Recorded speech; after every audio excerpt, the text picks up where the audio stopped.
Fala pessoal, beleza com vocês?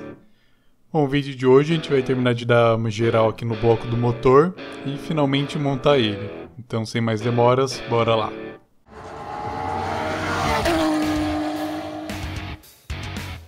Bom, em primeiro a gente começou com um procedimento que pode ser um pouco polêmico para se fazer em casa, que é o brunimento dos cilindros, porque esse procedimento, o ideal realmente é levar em uma retífica para fazerem, porque lá eles vão conseguir ter um controle muito superior do avanço e do corte da máquina, assim como da perpendicularidade, que vai gerar um resultado muito superior ao que é um feito em casa. Existem alguns vídeos aí na internet, documentos que explicam muito bem esse procedimento do brunimento, então até a gente sugere quem tiver interesse dar uma pesquisada, mas o que a gente vai fazer aqui realmente é uma coisa mais caseira e não é tão adequada, porque falando bem superficialmente, um brunimento aqui a ideia é ter uns riscos com um ângulo em torno aí de 40 graus, depende do motor na verdade, né, e da especificação aí do manual, mas em algo em torno de 40, 45 graus, pode ter uns que seja até 60, enfim. E esses riscos vão acabar promovendo uma retenção de uma película de óleo, então assim que o anel raspador passar, esse óleo ainda vai permanecer e vai ajudar a lubrificar os anéis de compressão. Eles também têm uma outra função, que é ajudar no assentamento dos anéis, mas como a gente já falou, tem muito conteúdo por aí na internet que explica bem detalhadamente, tanto o procedimento quanto o motivo aí do brunimento, então quem realmente tiver interesse, a gente até recomenda dar uma pesquisada depois, que vale a pena. E a gente já verificou aqui com o súbito, que a gente não mostrou, mas a gente mediu aqui para ver se não está com ovalização e para ver se o diâmetro está ainda dentro do especificado e está tudo em ordem. E aí você toma várias medidas aqui dentro dos cilindros, vai a cada 90 graus. E tem um deles que está ligeiramente mais gasto, mas nada muito absurdo, ainda está dentro da tolerância. Depois disso, então, a gente vai fazer agora o brunimento. A gente já fez do primeiro, não sei se dá para ver aqui, mas ele já está com um brilho diferente. Então a gente vai tentar fazer da melhor maneira possível, o que não é o mais adequado. E para fazer esse procedimento também não pode fazer ele a seco, tem que ter algum tipo de lubrificante, de óleo de corte. No caso a gente acabou utilizando um pouco de óleo de motor misturado com óleo mineral de máquina mesmo, para deixar ele com uma viscosidade um pouco menor. Mas de novo, o correto teria sido usar um óleo de corte, um óleo para brunimento. E a primeira parte foi dar uma boa limpada aqui com papel mesmo, para tentar ali tirar a sujeira que tivesse, algum grãozinho, alguma coisa que pudesse ter caído, para não correr o risco de acabar riscando o cilindro. Depois a gente deu uma boa lubrificada e começou o brunimento, tentando garantir manter a velocidade sempre constante, mantendo a perpendicularidade da ferramenta com o bloco do motor. Bom, e para realizar o brunimento a gente acabou utilizando uma furadeira com velocidade variável, porque assim a gente conseguiria usar em uma rotação mais baixa, tentando igualar mais ou menos com o avanço da ferramenta, que garantiria aí uns riscos com ângulo perto dos 45. Porque quando a velocidade do avanço se iguala com a da rotação, você tem aí os 45 graus do ângulo dos riscos. A gente acabou realizando o brunimento aí durante uns 10, 15 segundos, dando aí um intervalo entre cada um e dando uma limpada e relubrificada.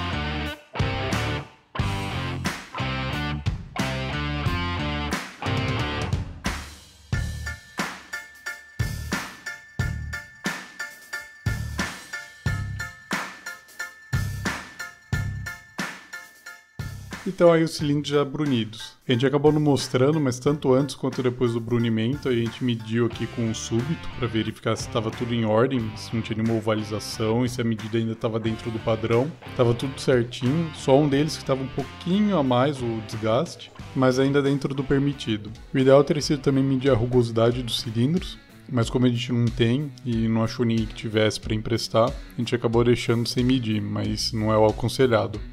Depois a gente deu um bom banho no bloco, limpando o máximo possível a parte externa e interna. Finalizamos dando uma jogada de tinta na parte externa também.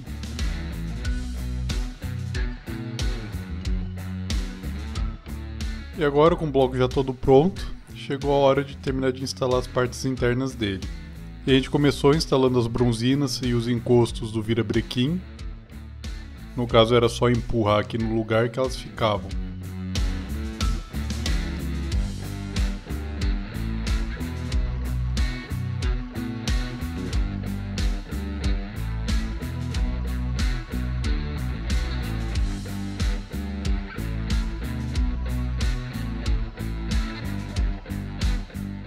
Então a gente passou essa pasta lubrificante para montagem de motor nas bronzinas. Colocamos o virabrequim no lugar e passamos mais um pouco de pasta nele.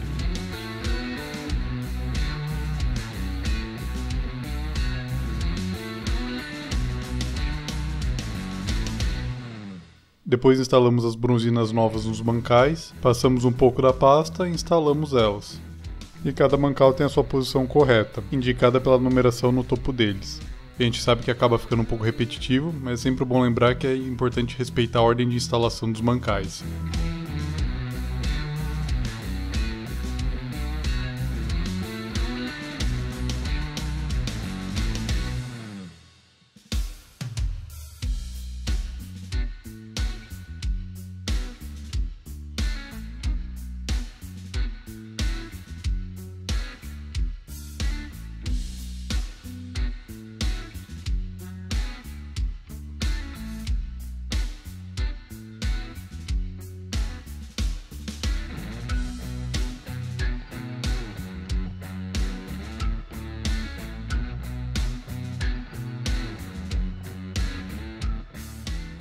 Primeiro a gente só deu um pré-aperto para verificar as folgas, que estavam tudo dentro do padrão.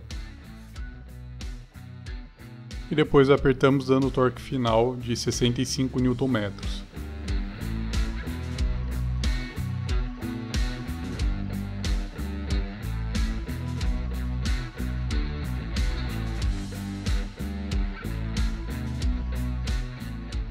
Agora bora para os pistões. Depois de já ter dado uma boa descarbonizada neles, a gente precisou trocar os parafusos das bielas, porque o manual de reparo orienta que sempre que desparafusar as bielas, para trocar tanto os parafusos quanto as porcas, porque eles sofrem um aperto angular, que acaba gerando uma deformação plástica nas roscas. E para isso foi só questão de dar uma martelada aqui nos parafusos originais para ir tirando eles.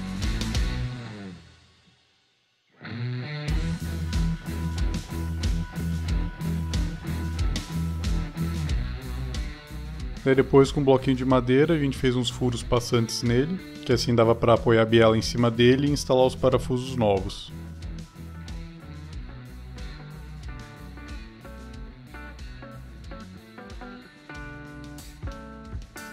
E a gente acabou utilizando os parafusos antigos como toca-pino, tomando cuidado para não acertar e danificar a biela.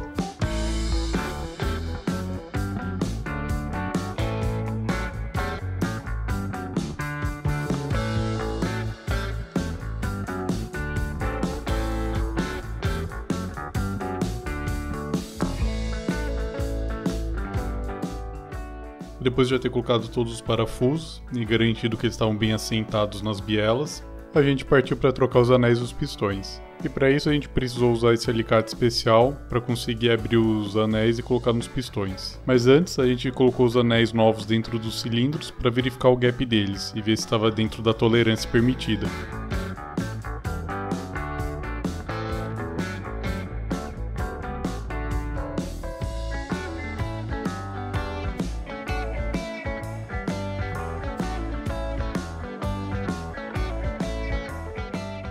E aproveitamos também para poder mostrar a diferença do gap do anel novo e do anel velho. E a gente repetiu esse procedimento para todos os anéis.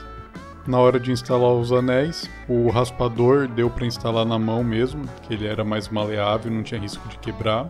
Mas os anéis de compressão a gente teve que instalar usando o alicate.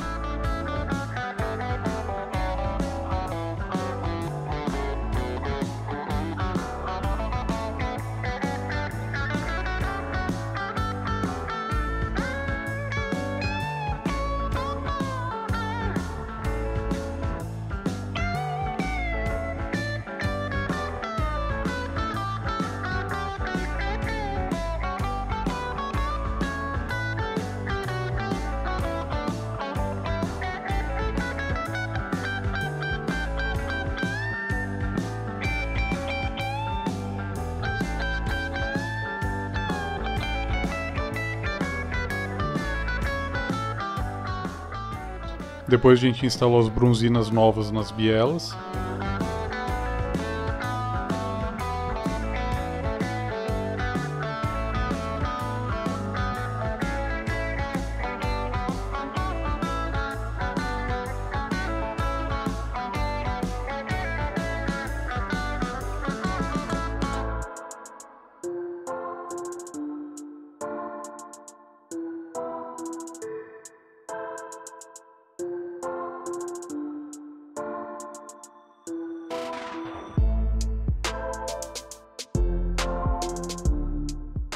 Viramos o bloco do motor, terminamos de tirar a fita que a gente tinha usado para poder pintar ele. E depois a gente posicionou melhor os anéis, dando uma defasagem de mais ou menos uns 120 graus entre o gap de um e o outro. Demos uma lubrificada nos cilindros. E para instalar a gente teve que utilizar essa cinta para apertar os anéis. Depois posicionar em cima do cilindro e começamos a instalação, tomando cuidado para os parafusos da biela não rasparem no cilindro ou no virabrequim. E é sempre bom prestar atenção no sentido do pistão, a gente já estava pondo errado aqui. A biela ela tem essa marquinha que indica a frente do bloco, e no pistão ele tem essa flechinha que também indica a frente do bloco, então é só orientar os dois para frente que tá tranquilo. E com o cabo do martelo e dando umas marteladinhas de leve para fazer o pistão ir entrando no cilindro.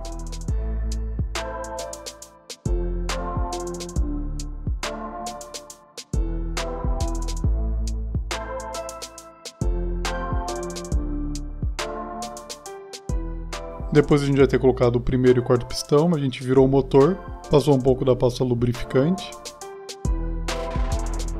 E depois instalamos as capas das bielas, nos atentando com o sentido delas também.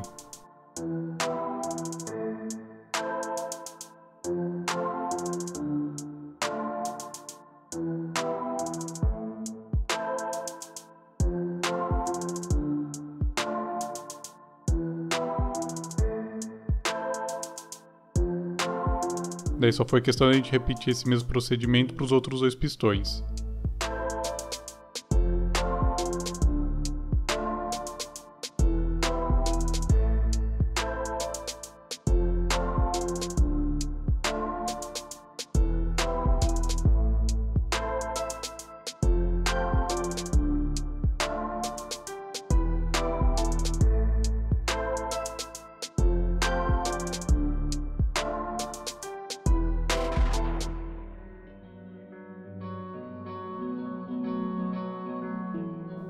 E por fim torquear as porcas das bielas, primeiro com torque de 30 Nm e depois o com angular de 90 graus.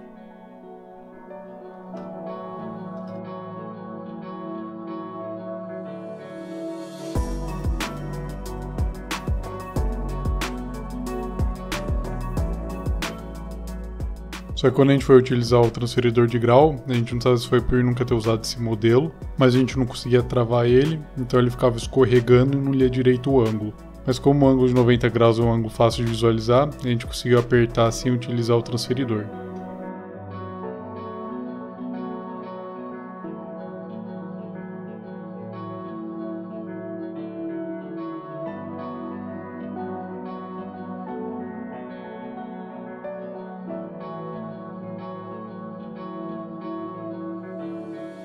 Bom, essa parte da desmontagem da bomba de óleo a gente nem estava planejando em mostrar, mas a gente resolveu compartilhar esse pedaço para mostrar a importância e o cuidado que tem que ter quando você usa essas juntas líquidas, essas vedações ou silicone. No nosso caso a gente não sabe o que foi utilizado e nem como que foi aplicado, se foi usado em excesso, mas tinham vários fragmentos já dessa junta líquida pelo cárter, assim como aqui no filtro da bomba de óleo. Em um caso muito extremo, esses fragmentos podem chegar até a entupir o filtro da bomba e comprometer todo o sistema de lubrificação do carro.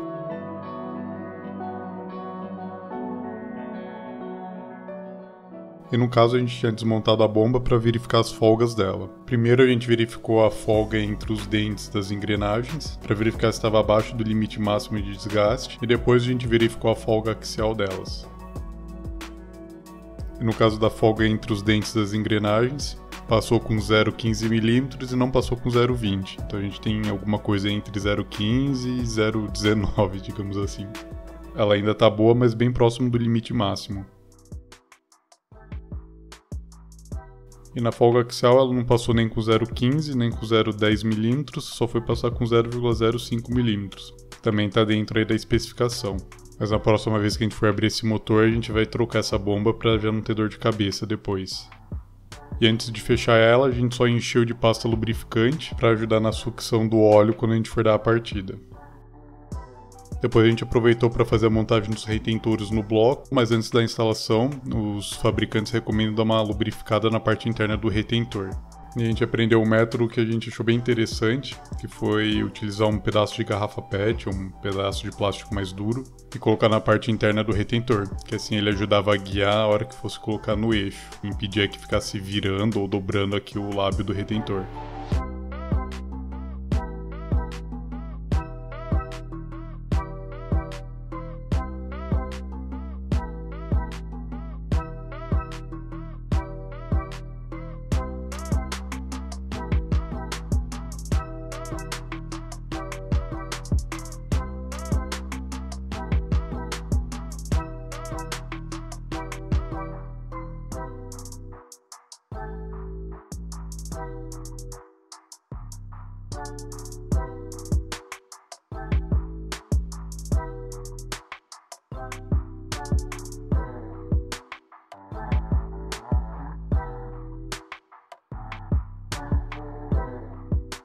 Depois a gente instalou a pulha da árvore da bomba de óleo, da bomba de combustível, usando o mesmo esquema que a gente utilizou na remoção de travar ela com soquete, e torqueamos com 80 Nm. E agora chegou a hora de montar o cabeçote no bloco do motor. Então para isso a gente vai colocar a junta nova e os parafusos novos. E a junta vem com esse manual que explica bem detalhadamente todo o procedimento para fazer a instalação. Então ela mostra aqui a lubrificação dos parafusos novos, a ordem de aperto e o torque necessário.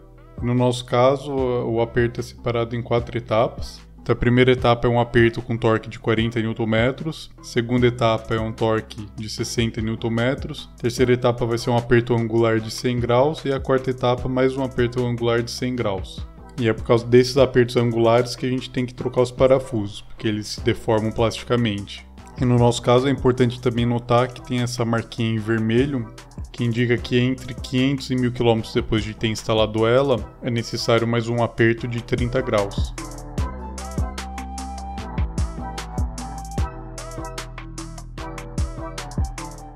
Antes de fazer a instalação, eles também recomendam dar uma limpada nos furos do bloco, usando o macho com a medida aqui do furo. Mas no nosso caso a gente acabou utilizando o próprio parafuso antigo, a gente rosqueava, desrosqueava e limpava ele até sair todo limpo. Na hora de pôr a junta no bloco do motor, a gente só precisou se atentar também o lado para cima, que normalmente fica marcado ou na parte da frente ou no nosso caso aqui atrás. Depois posicionar ela certinho em cima do bloco e com cuidado colocar o cabeçote em cima dela.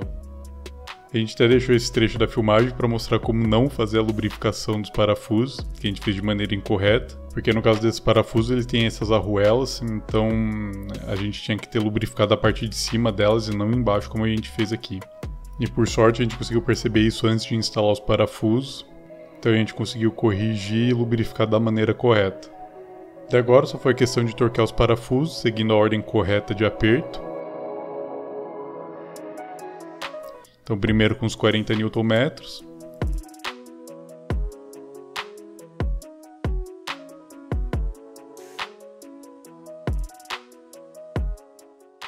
E depois com os 60 Nm.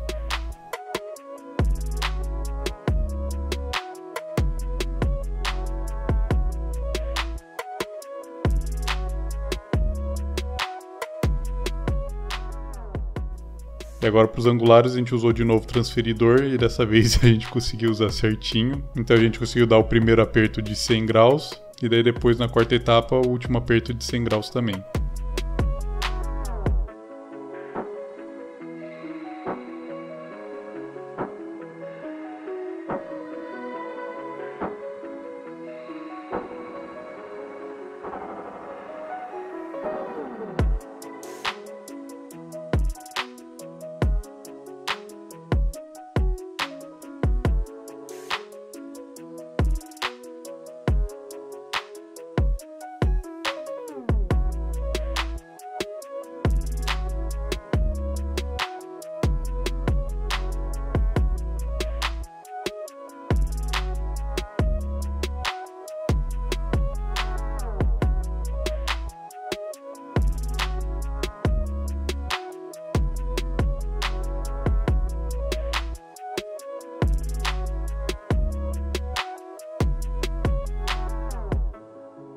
Com o cabeçote já no lugar, com as juntas novas, a gente aproveitou também para já instalar o defletor de óleo novo. E ele tem um sentido só que encaixa. E depois fechamos a tampa do comando de válvula. E agora a gente vai aproveitar para já instalar a correia dentada. No caso, a gente já tinha deixado o primeiro cilindro em PMS na instalação do cabeçote, assim como o comando de válvula. Então ele já estava aqui na posição correta, essa bolinha aqui já estava rente à tampa do comando de válvula. Depois a gente instalou a polia do virabrequim, só para poder garantir que ele realmente estava em PMS. Verificando se ela estava alinhada o chanfro com a bolinha dessa outra polia ou com a setinha da capa da correia dentada. Daí só foi questão então de instalar o tensionador novo, mas ainda sem apertar ele, e depois ir encaixando a correia em volta das polias. Depois só foi questão de tensionar o tensionador e apertar com um soquete de 15 mm. Depois a gente girou um pouco o motor para a correia se assentar melhor, verificou a tensão dela e viu que ainda daria para tensionar um pouquinho mais o tensionador. Daí a gente repetiu esse processo até chegar em um ponto que a gente ficou confortável com a tensão dele. Finalizamos torqueando a porca do tensor com 45 Nm.